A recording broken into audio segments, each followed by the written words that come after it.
Friday morning, guys. Hopefully you're ready for the weekend. I am feeling a little bit under the weather, so I apologize for any blips in anything that's going on up here. Everything seems to be just like taking a little bit longer to process. You know how that goes. We appreciate you tuning in to our news update. All you have to do is leave some comments and questions down below if you want to weigh in and join the dialogue that we're having about some of these stories. I'm gonna run down some not so happy ones, and then we're gonna get into a little bit of weird and fun. So hang with us.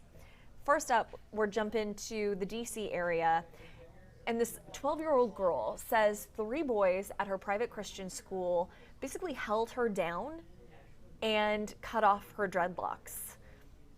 So this is Amari Allen. She's a 6th grader at Emmanuel Christian School. So it's in Virginia, but it's kind of in the DC area. She says the 3 boys attacked her. One covered her mouth, the other one held her hands behind her back, and a third pulled out scissors. And you can see the difference it made. Chopped off just chunks of her dreadlocks. She says these boys have bullied her before. They take her lunch, they call her names, and initially she was really embarrassed to tell anybody and kind of ashamed until her grandma was like, "What's up with your dreadlocks?" Because they're all uneven, and that's kind of when everything came out. So the school says it's investigating. It says it has a zero tolerance policy for bullying.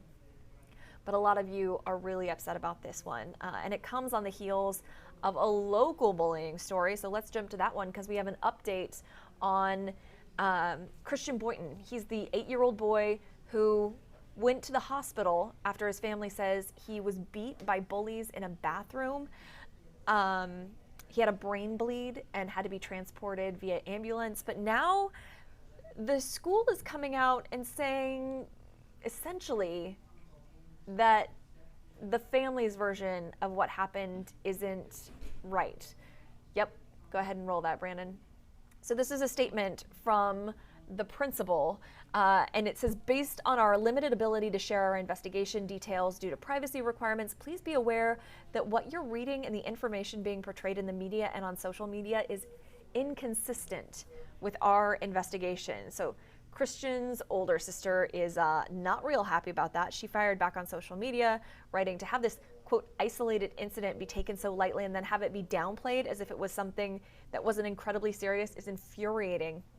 We also learned yesterday that Tomball police aren't going to charge the bullies because they're so young, and federal privacy laws will keep the names of those kids and what they did away from the public. But the principal says they will be disciplined by the school. So this is again another instance where you guys are frustrated. We had someone comment yesterday, yeah, sure, these schools have a zero tolerance policy, but they don't seem to enforce it at all. And so a lot of this bullying just goes on and on and on. So those are 2 stories that you're clicking on and sharing on khou.com. You can read up on each of them if you want to pop over there. This next one's a little weird, because we were discussing it in the newsroom earlier. It's like what old is, or what was old is new again.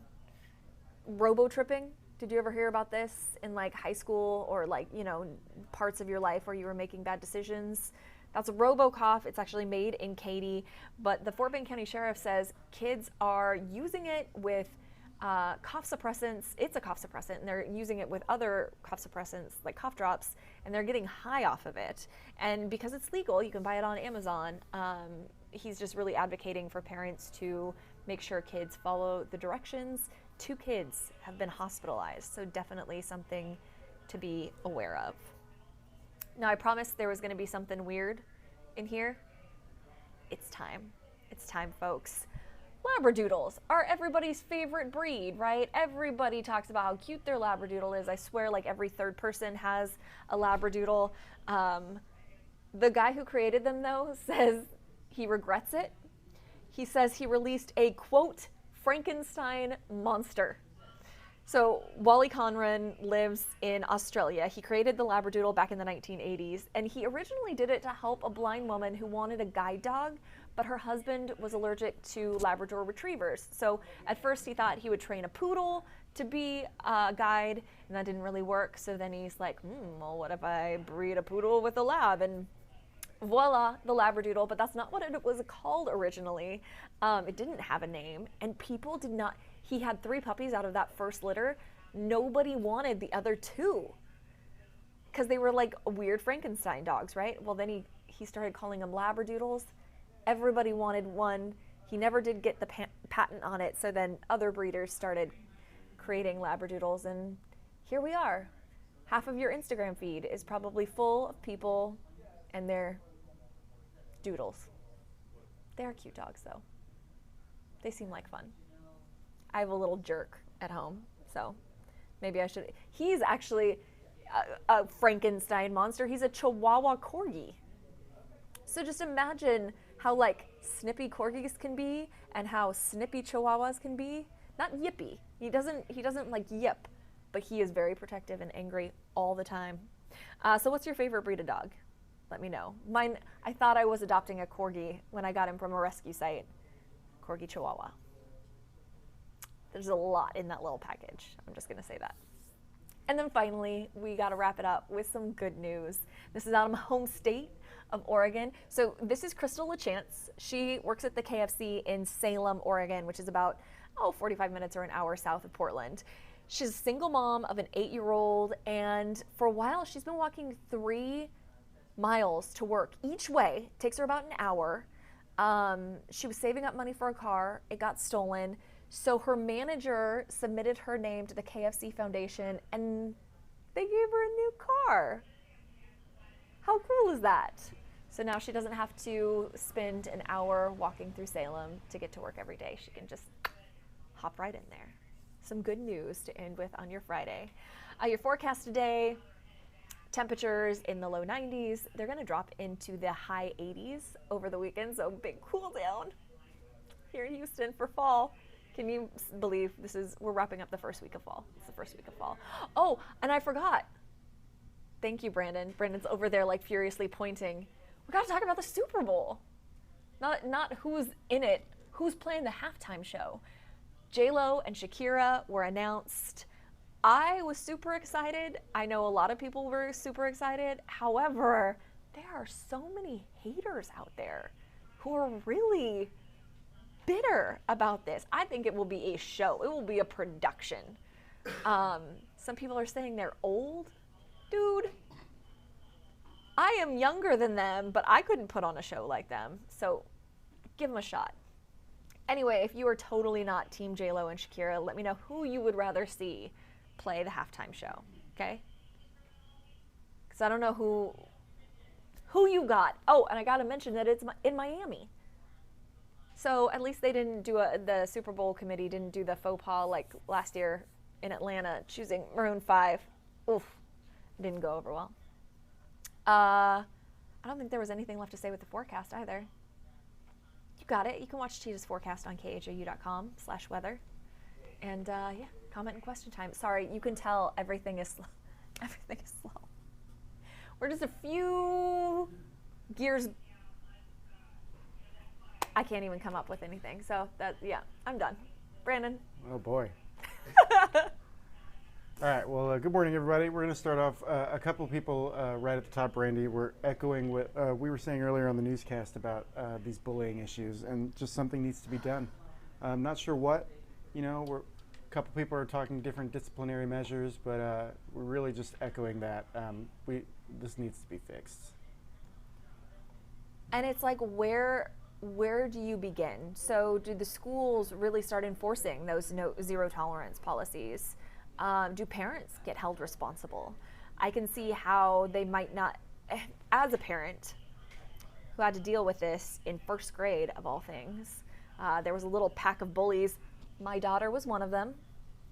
And they weren't violent or physical, but they were like, they just write the word no to each other. That's how first grade girls abuse each other. No. So we had a whole meeting with all the parents and the teachers and got it ironed out and made it clear that that's not acceptable behavior. And once it was brought to our attention, we could address it. But the problem is there's this stigma around it too, right? So if you're a bully victim, you don't want to speak out. You are worried about people thinking you're a wimp or retaliation, or there are all sorts of things that go into someone's head when they're the victim of this kind of violence or attack. So it's multi-pronged. We gotta come at it from all sides. Like, kids need to know it's okay to speak up. Parents need to be involved, be attentive, and address it. And schools have to be sure that they identify it and call it out, because otherwise all of the other factors don't work. Yeah, totally agree. Sorry, that was a rant. No, there you go. On a happier note, we do have some shout outs to our favorite dogs. Looks like the top spot here is a tie between German Shepherds and Retrievers. People love Golden Retrievers and German Shepherds. We've also got Great Danes in there, Yorkie. My parents have a Yorkie. Yeah, I also have a Corgi like you. Mine's full blood Corgi. And the yippiness is not just the Chihuahua. The full blood Corgi is definitely up there. Real protective. Yeah. Real stubborn. Yep. No, walks, we had to get him a special harness because on walks he refused. And when he refuses, he just stops. So he will put his paws out and just stop pushing. He's done. Yeah. Now, when you take him on a walk, does he try to kill every other creature you meet along the way, humans included? We get a lot of the little lizards, the little gecko, not the geckos, but the little lizards that run across the sidewalk, and he will dart left and right and left and right. Yeah, for the whole walk, unless he's pushing against me. They're so worth it in so many ways, and they're such a challenge in so many ways. Kind of like kids in real life. Any comments about the Super Bowl halftime show? I know I kind of threw that one at you guys at the last minute. I don't see any right now. We'll have to wait and see what people are saying. No, because hopefully you guys are on board with me. Brandon, what do you think? I have no comment. I'm abstaining. I think that tells me. I think you're a I think hater. Anything will be better than Maroon 5 in Atlanta. Let's just go with that. That's okay. Fair. The bar's low Yeah. after last year, and we have had some pretty epic shows like Lady Gaga, Beyonce, Katy Perry. I just can't. Gaga's to me is exceptional because I was there in the building and I wasn't anywhere close because we were covering it. It was here in Houston. Mm-hmm. And I just like set down my gear for a second and walked over and peeked in from the what's it called, the breezeway, and peeked in and saw and got chills and cried, and it was awesome. You weren't here yet? I was here. I was at the station. Oh. We were actually we didn't know that the drone segment above the stadium had been pre-recorded. So Jason, the 10 p.m. director, and I were running around trying to look outside, thinking that we could see the drones at NRG, turning the tower camera on, and we found out later it was pre-recorded. So yeah, it was really cool. If you don't know what I'm talking about, go back and watch that. She like jumps into NRG Stadium. And that fall she did was such a perfect mix of graceful and silly. That like weird spider wiggle that she did on her way down, it was perfect. Like a spider. That's Yeah. exactly what it was. Okay. Well, the last comment I'll give you is Josie saying, "Brandy, it's nap time." It is so nap time, except it isn't yet, because I'm anchoring the noon. So I'm gonna power through. It's gonna be fine, and then it's nap time. Oh, yeah, it's already booked. But thank you guys so much for tuning in. We'll have another update at 2:15. Brandon and I are gonna take the weekend off. We'll be back on Monday though. Have a good one.